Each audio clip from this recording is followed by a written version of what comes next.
So just kind of given your kind of recent kind of work, the more kind of commercial kind of projects that you've been involved in, this is a kind of return to your kind of early stuff like The Plague and Capital, much more kind of grittier content and kind of style of kind of filmmaking. So I thought, can you just share with us how this project came off the kind of ground? Yeah, I mean, a film like this wouldn't exist without George Russo, who obviously is just and he's obviously co-written with George, and he draws upon a lot of experience of his own experience and his own experience of growing up. So without him, this film wouldn't exist. So certainly, like the last couple of feature films I'd shot, I was a director for hire really, and myself and George kind of met on a production where he was an actor for hire, or I was a director for hire. And the material was cool. I never turned my nose up to an opportunity to direct the film. And we were given a bit of freedom in terms of we could improvise off the script. But we really connected on that production and then kind of just spoke a lot more about working together. And this is the first fruits that we've reaped from that kind of collaboration. So yeah, this was really a complete collaboration with myself and the lead performer, George. That was kind of one of the questions I was going to come to in terms of like George's kind of performance and his kind of input into the kind of film. So I think you've kind of answered that one, but I'll come back to, because I want to speak about George's performance, which is astounding, I think. Just watching the film, in places a really uncomfortable kind of watch. It's really compelling to kind of watch, but it's difficult not to kind of want to kind of turn away in places. And I think what's really striking about the film is that it doesn't judge. There's no kind of judgment in terms of the addiction or any kind of actions of like Fran and kind of Mark. The film doesn't kind of pass any judgments in kind of shots or kind of the dialogue. And I was just wondering, in terms of its kind of its success, in terms of the cinematography and performance, I did kind of know that you have a certain kind of rehearsal kind of process to kind of to get the actors kind of ready for the film, and I was just wondering whether you can kind of talk through how that rehearsal kind of process kind of works and why it's so important to the kind of finished kind of project. Yeah, I can mention a little bit about that. I think as well, like the authenticity and how we wanted to portray like addiction. Again, that was something that George was really passionate about us getting that right. So a lot of that again comes from his experience. In terms of this, we shot it on a Sunday and we rehearsed on a Saturday.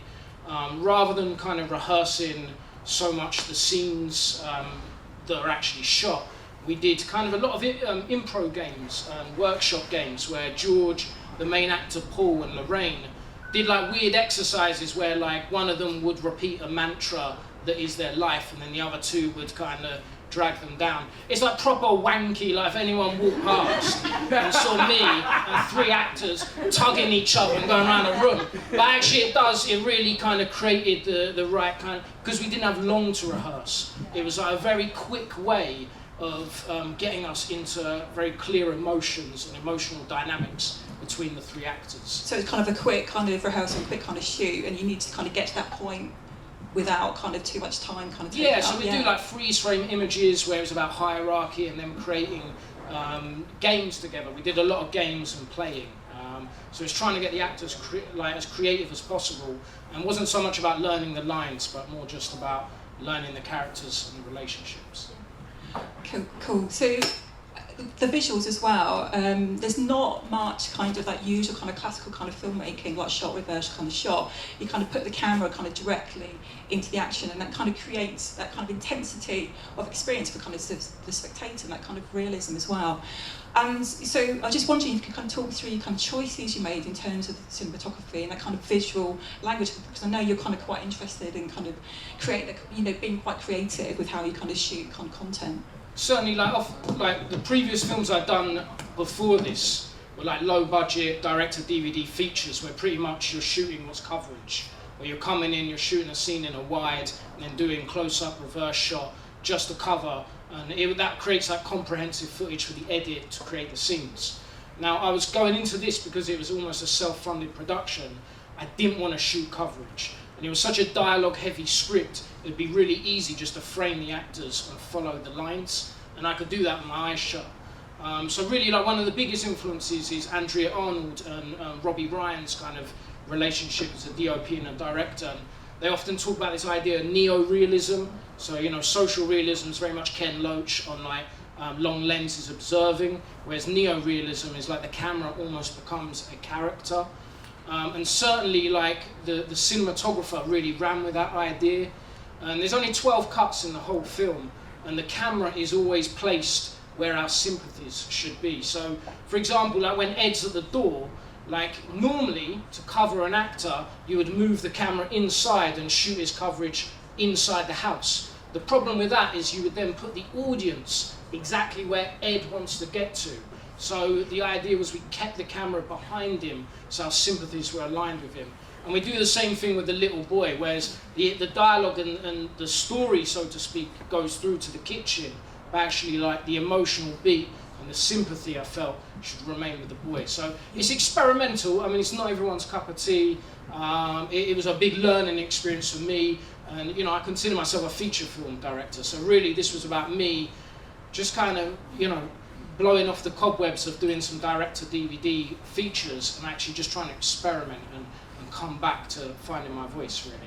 So kind of just coming off the back of that scene you were talking about with the boy, kind of Patrick, and where everyone else is in the frame, so you've got everyone in the frame and the kind of camera kind of stays with them. So as an audience, you're kind of with kind of Patrick, but everyone is still kind of within the kind of action, you know, kind of looking around for kind of, you know, to make that kind of engagement with the characters. Yeah, I mean, I agree. Yeah, that's exactly what I was trying to do. I mean, with Andrea, you talk about Andrea Arnold. Andrea Arnold kind of talks about her films where she wants to kind of get to what the characters are feeling, you know. And I kind of get the, you know, this is what comes across in this. I wanted people to feel as awkward as Ed is turning up into that pie, and I wanted you to. I think we did. Yeah, I wanted you to feel and experience like, you know, the awkwardness of the character. So again, it's a risky thing because you've dressed all the set, you've got all these extras. And part of you wants to make sure everything gets covered in the shots and just give it to the editor. So it was a real discipline to stick to just following those rules and just trying to convey the experience of the emotion. Yeah, kind of stripped down kind of filmmaking. So, I mean, you kind of mentioned about George and, you know, George's kind of performance and his kind of collaboration is kind of, you know, critical to the film. And that scene when he kind of turns up at the party and he kind of starts kind of talking to everyone, really kind of uncomfortable, and that's kind of what you were kind of trying to kind of get out. I mean, how did you get that performance out of George? George, do you want to tell us about the many years of hard living? This guy went method for like so many years, and I can't share those stories. But honestly, it's like, as a kind of writer, a director, it's an absolute blessing and I'm certainly a director that's very much, I collaborate a lot with certain actors and get work out of that. So, you know, it's real. It comes from a very real place, and the biggest compliment we've ever had of the film is like a few people have like messaged me and said the thing about the computer console. Like a girl messaged me and went, "That was my dad when I was growing up." And it's certain elements like that, you know, like what we were trying to do, we kind of struck the chord. So, you know, I was very lucky to be working with George because it meant as a director, I think good directing, a lot of that's in the casting. So I knew I had this wonderful actor that was really going to get his teeth into it. So I was very lucky. So, it's really full of energy. Really astounding kind of performance. So just getting back to kind of short film and this kind of idea, kind of filmmaking, how difficult was it to start making kind of a short film? Because, you know, you normally kind of make kind of feature films. What were the kind of challenges?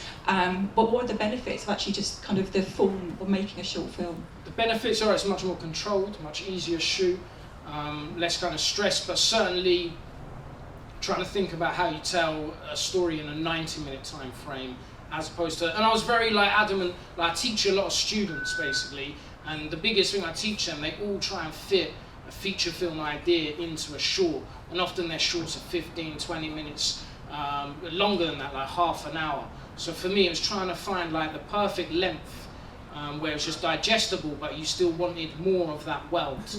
And the truth is like they say to him, you're only allowed in for 5 minutes. He actually only makes it to 4 minutes 45 seconds until they throw him out. But I think it's only me that knows that fact. That's the most uncomfortable 4 minutes to kind of watch in a long time in British film. So Just a couple more kind of questions. So in terms of like your kind of filmmaking process, this seems to be a real kind of collaboration with like George and your sister, like in the rehearsal kind of process with the cinematographer. Is this how you like to kind of work kind of usually, or is it just happened to be the case for this project? I'm always a big fan of collaboration. I think we're very lucky as directors because we get to stand up here and take all the credit for everyone that puts all their blood, sweat and tears in. And I think directors are nothing without all the people they work with. So, So, last one. So, how difficult, given the kind of state of the kind of British kind of film industry, as a working class kind of director, what are the challenges for you? How difficult is it to get projects out, off the ground, get funding? Difficult, easy? I mean, I think for anyone to get any projects kind of made is a struggle. I think class really is like our industry is very much, we try and deal with things like class and sexism and racism, but ultimately they're trying to kind of counterbalance the inequalities of society. So I would say like class isn't just something that comes into film. Like if you want to send a letter, you have to pick whether it's a first class or a second class stamp. I think class is like inbred within our society. So I think making a film is just difficult no matter what.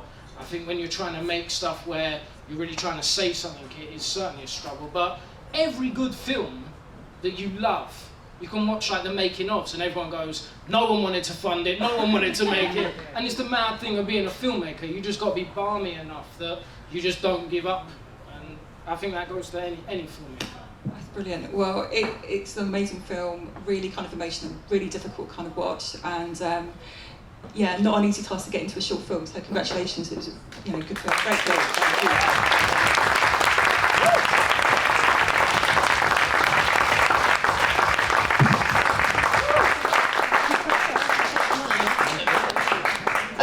Okay, Greg. Wait. We've still got like 5 minutes. Like, does anyone want to ask any personal questions or like? I'm sweating. You know what I'm saying? You got him here right now. So, okay, in a blue T-shirt with the tats. Quick question. Who come out with the title? The title was a suggestion by George, to be honest, and I thought it was brilliant. Originally, when we were discussing the idea, he referred to the character as Junkie George, which was just like an archetype that he was going to play. He didn't have a real name. And then he just came up to me and went, Smack Ed. And I was like, that's fucking brilliant. We hadn't even written the film, but I was like, we've got to make a film out of that. It's a brilliant play on words, and it just fits the film perfectly. So I can take no credit for that. That's all George. Next. At the back. Yeah, talks about like collaboration and improvisation. How much of it was different between script and the finished product? So that's a great question. Weirdly enough, it was quite close to the script, funnily enough. It feels very improvised, and I think when we write, George improvises a lot of dialogue and we edit that down.